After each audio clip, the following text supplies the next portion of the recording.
Halo Digiters, balik lagi sama saya Arya, dan ini adalah Motorola Signature. Ya, akhirnya Motorola pecah telur juga. Dari yang tadinya cuma konsisten ngerjain HP-HP kelas tengah atau mid-range ya, dari seri G sampai seri H. Sekarang Motorola udah mulai berani nih, nyembur ke HP belasan juta. HP flagship. Bahkan nggak ada embel-embel angka atau penamaan seri tertentu di HP ini. Just Motorola Signature. Nah, pas ngelihat harganya yang udah tembus belasan juta, ekspektasi kita tentu udah nggak sama lagi ya. Kayak ngelihat HP Moto yang seri G atau seri H. Nggak ada kompromi lah kalau udah ngelihat HP flagship. Kayak desainnya tuh udah harus cakep, bin tipis, kameranya full team, performa mesinnya rata kanan, itu semuanya wajib di checklist. Ya, kalau kita ngelihat speknya di atas kertas sih, HP ini sebenarnya cukup oke ya buat jangka panjang. Bahkan kalau ngelihat update software-nya juga lumayan menjanjikan. Tapi setelah nyobain beberapa hari ini, kok ada satu 2 hal yang cukup ganjel ya buat saya pribadi, yang bikin HP ini tuh kok kelihatan kayak setengah-setengah jadi HP flagship. Apa itu? Yuk kita bahas. Oke, sebelumnya saya pengen ngucapin terima kasih dulu sama distributor ponsel yang udah minjemin, HP Motorola ini buat kami cobain. Nah, kalau pengen ngecek harga HP Moto ini atau HP-HP lain ya yang ada di katalog, monggo linknya udah saya taruh di bawah. Nah, pas awal-awal keluar sekitar bulan April kemarin, Motorola sebenarnya sempat ngasih harga spesial ya buat HP ini di harga 11,9 atau 12 juta. Cuma karena sekarang udah nggak promo, ya balik lagi ke harga normal di 13 juta ya atau 12,9. Tapi sebenarnya kalau kita ngecek atau hunting di lapak-lapak online, ya udah banyak kok beberapa seller yang jual HP ini tuh bahkan di bawah 12,5 juta. Oke, kalau ditanya first impression pakai HP ini bisa dibilang salah satu HP flagship tertipis dan terenteng yang pernah saya cobain sih. Dimensif kayak gini jujur enak ya buat dibawa ke mana-mana, cuma bukan tipikal yang compact karena ya ini layarnya memang kategorinya gede ya, 6,8 inch. Terus handlingnya juga enak ya, gripnya pas, dan bahan bodi belakangnya ini juga yang lumayan mahal feel-nya. Ini pakai bahan yang kayak tekstur kain jeans. Kalau HP-HP Moto yang lain kan pakai ala-ala vegan leather gitu ya. Ini bisa dibilang yang versi lebih mahalnya lagi. Dan, nggak banyak sih HP flagship yang seniat ini ya, moles bagian bodi belakangnya ini. Kalau untuk warna cuma ada 2 pilihan ya, yang saya pakai ini warnanya Pantone Martini Olive. Warnanya ala-ala gold ya, cuma kalau pengen warna yang lebih kalem ya, yang full black, ada juga yang Pantone Black, itu juga nggak kalah cakep. Iya, pindah ke layar depan, ini udah pakai layar lengkung 4 sisi ya. Emang sih kelihatan cakep, looks-nya mahal, cuma ya kalau buat sekarang, kalau bisa layar flat aja deh ya, atau layar datar gitu ya. Karena ya layar flat itu kan lebih gampang ngerawatnya, terus pilihan screen protector juga banyak. Bahkan HP ini juga nggak dikasih screen protector bawaan gitu. Ya mungkin Motorola juga pengen ngetes durability HP ini ya. Secara Motorola Signature ini juga udah ngantongin military standar STD 810H dan juga IP69 yang juga sama-sama rata kanan.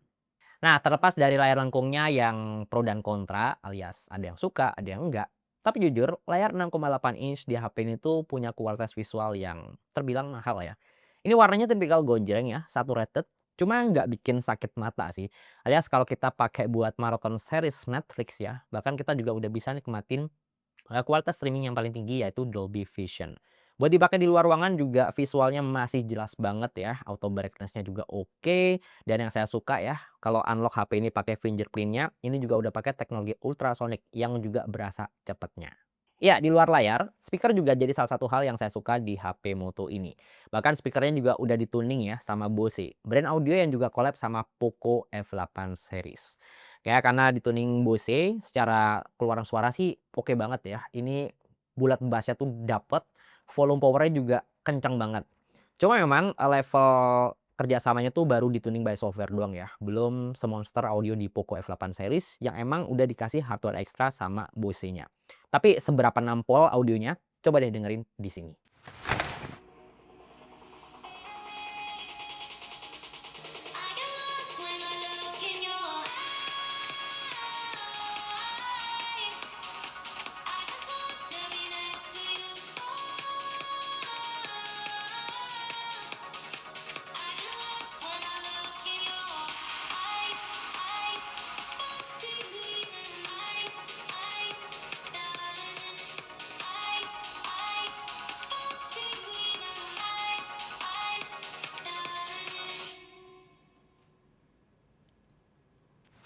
Oke lanjut, kalau untuk kameranya gimana nih? Dulu pengalaman pakai HP Moto yang Moto X60 Fusion, yang harganya sepertiga dari HP ini, itu aja udah puas banget ya. Dari warna, detail, kestabilan, pokoknya udah katakanlah untuk pengalaman, ngambil foto atau video di HP tersebut. Nah, Motorola Signature ini kan HP flagship-nya Moto ya, yang tentu kita punya ekspektasi yang pasti lebih tinggi dong dari Moto X60 Fusion yang harganya jauh lebih murah. Tentu ya, Motorola Signature ini juga udah pakai sensor kamera flagship ya, pakai Sony dan dia juga punya kamera zoom yang juga udah pakai teknologi periscope. Buat foto-foto point and shoot, hasil kamera utamanya so far one of the best sih di harga segini. Detailnya cakep dan dynamic range-nya juga luas. Kemarin pas banget lagi jalan-jalan di hutan pinus di daerah Ciawi, eksekusi kamera moto flagship ini tuh nunjukin kelasnya di harga belasan juta. Kayak warna daun yang kena backlight ekstrim pas ngadep langit itu masih stand out banget. Terus guratan awan juga masih kelihatan cukup jelas. White balance-nya cukup akurat dan presisi di beberapa kondisi. Cuma ya kalau saya ngelihat sih pemrosesan warnanya emang cenderung agak saturated ya. Terutama kalau kita ngaktifin mode signature di setup kameranya. Kamera ultrawide-nya beberapa kali saya pakai juga buat dapetin frame yang lebih luas lagi. Dan saya nggak expect hasilnya masih cukup konsisten ya, dari warna sampai detail. Tapi tetap sih, dari sekian kamera, kayaknya kamera tele ini yang kemarin sering banget saya pakai. Terutama untuk zoom 3 kali sampai 6 kali. Ya, ini tuh jarak zoom yang cukup sweet spot ya buat saya pribadi. Ngambilin foto hewan yang lagi show off sampai buat foto-foto portrait, ini emang berasa lebih dramatis. Untuk skin tone-nya cukup natural, tapi kadang agak kemerahan ya kalau posisi background-nya tuh lumayan overexpose.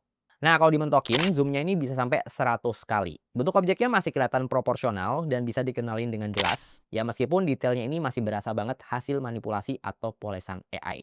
Contohnya kayak rumah di seberang bukit yang satu ini.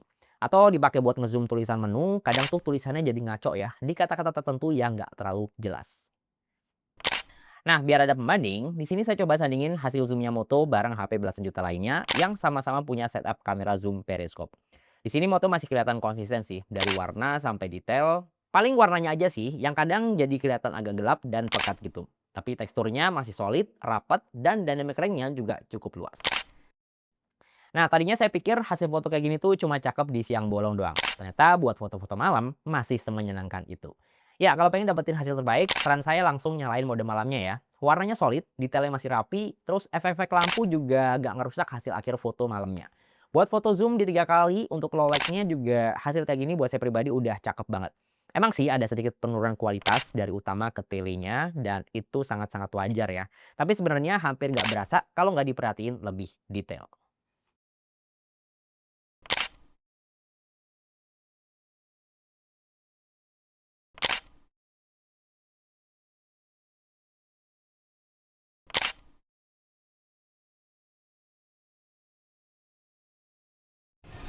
Ya, nemu tempat nongkrong baru di Ciawi ya tepatnya. Ini tempat asik banget ya, dingin dan full hutan pinus. Jadi emang suasana itu benar-benar adem. Dan ya, ini banyak banget tempat makan sih di sini. Tuh ada Flying Fox juga. Sambil nyobain Motorola Signature. Kamera depan cakep ya, 4K 60 fps. Ya emang udah kelasnya sih karena dia masuknya di level flagship ya. Cuma ya memang ada satu catatan yang kayaknya perlu ada ya. Dia masih belum bisa pindah-pindah antar lensa. Jadi kalau kita rekam kamera depan doang, ya kita nggak bisa putar ke kamera belakang tanpa harus matiin perekaman videonya. Jadi selain hutan pinus dan tempat makan, di sini juga ada tempat buat foto-foto hewan nih. Tuh ada iguana ya, ular juga. Terus di sebelah sana tuh ada apa? Kayak buat makanin domba gitu ya, buat bocil-bocil. Enak sih, family friendly di sini. Ada burung hantu juga. Cuma agak licin nih karena di sini kayak bolak-balik hujan. Tadi saya udah sekitar 4 jam di sini ya. Udah kayak 2 kali gerimis, jadi ya jalannya lumayan basah. Kalau di sana tuh kayak jurang ya. Serem. Nah, ini kita bisa sambil ngasih makan domba. Terus di depan sana tuh kayak ada tempat camping gitu ya. Jadi kalau pengen sambil buka tenda di situ ada tuh. Nah, nih sekalian kita kasih lihat ya. Untuk pindah-pindah lensanya juga bisa di sini. Ntar biar enak. Tuh. 3 kali, 6 kali. Tuh, sambil jalan deh.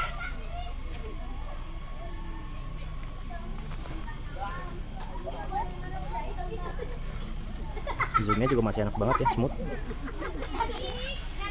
Atau kita mau ke ultrawide juga, ini juga ultrawide-nya bisa 4K 60 fps, makanya bisa pindah-pindah lensa secara fleksibel di kamera belakangnya.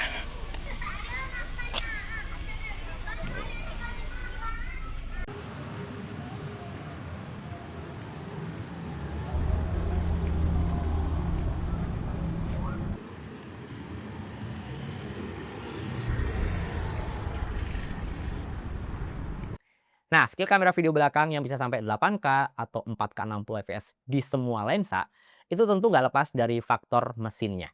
Snapdragon 8 Gen 5. Ya, FYI ini mesinnya juga dipakai di iQOO 15R. Kalau untuk performa di atas kertas, no comment sih. Ini memang speknya cukup racing ya. Kayak Antutu dia bisa dapat skornya tuh di hampir 3 juta ya untuk Antutu versi 11. Tapi kalau kita cek ya stability-nya pas digember di perform maksimal, ini nggak terlalu bagus ya angkanya. Masih di bawah 70%. Oke, itu tadi kan angka-angka benchmark sintetis aja ya. Nah, kalau buat pemakaian aslinya gimana nih? Dipakai booster Mobile Legends ini udah bisa jalan di 120 fps ya, performanya stabil dan suhunya cukup adem. Sebenarnya saya masih ngarep ya, minimal ultra 144 fps-nya kebuka. Tapi ya semoga di next update bisa. Karena ya secara layar dan performa ini opsi yang memungkinkan buat dibuka. Nah, soal update frame rate ini juga udah mulai gercep nih. Disesuaikan lagi sama moto dan developer gamenya. Kayak contohnya PUBG Mobile, yang awal-awal kemarin tuh dia cuma mentok di 60 fps. Sekarang ada updatean dari motonya dan langsung ngebuka opsi 120 fps. Dikasih frame rate tinggi juga nggak nambah beban yang signifikan ya. Ini dipakai mabar setengah jam aja hampir nggak ada frame drop ya. Dan dikasih frame rate tinggi kayak gini juga nggak nambah beban signifikan buat performanya. Ini mabar setengah jam aja hampir nggak ada frame drop yang ngeganggu. Game Wuthering Waves yang seberat itu juga masih bisa dieksekusi cukup mantap di HP ini. Main pakai settingan high quality 60 fps, frame rate-nya lumayan stabil ya, jalan di kisaran 55 sampai 59 fps. Ya masih ada sih frame drop di tengah-tengah dan juga di akhir, tapi habis itu dia balik naik lagi. Nah, yang bikin saya geleng-geleng sih manajemen suhunya. Di body yang setipis ini, bisa-bisanya suhunya tuh nggak nyampe di atas 45 derajat waktu digas main game yang berat. Ya buat HP yang literally nggak gaming oriented, ini sih patut diapresiasi. Tapi ada satu dua hal yang berasa nanggung ya untuk ukuran HP belasan juta. Pertama, storage-nya. Ya, Motorola Signature yang masuk resmi sini itu cuma ada yang varian 256 GB, nggak ada setengah tera. Jadi ya slot segini menurut saya sih buat pemakaian jangka panjang agak mepet ya. Bahkan ini aja saya install beberapa aplikasi harian, terus install beberapa game yang bahkan nggak nyampe 5 judul ya. Itu storage-nya udah kemakan 60%, alias sudah setengah lebih gitu. Terus untuk ukuran HP belasan juta, dia juga nggak punya fitur eSIM. Jadi kalau SIM-nya cuma ada 2 slot SIM fisik doang ya, kita nggak bisa pakai eSIM di sini. Ya kalau buat orang yang memang jarang traveling ke luar negeri sih aman-aman aja gitu ya, nggak terlalu bermasalah lah. Cuma ya buat kalian nih yang sering traveling ke luar negeri, gonta-ganti provider, nggak ada eSIM ini mungkin menjadi bottleneck ya, yang perlu dipertimbangin. Nah, dengan body setipis ini kita dikasih baterai yang hitungannya sih nggak terlalu gede-gede banget ya buat sekarang, yaitu 5200 mAh.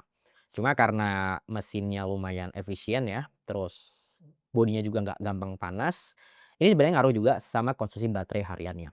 Ini saya pakai buat, maraton nonton YouTube 2 jam, itu baterainya cuma turun sekitar 13%.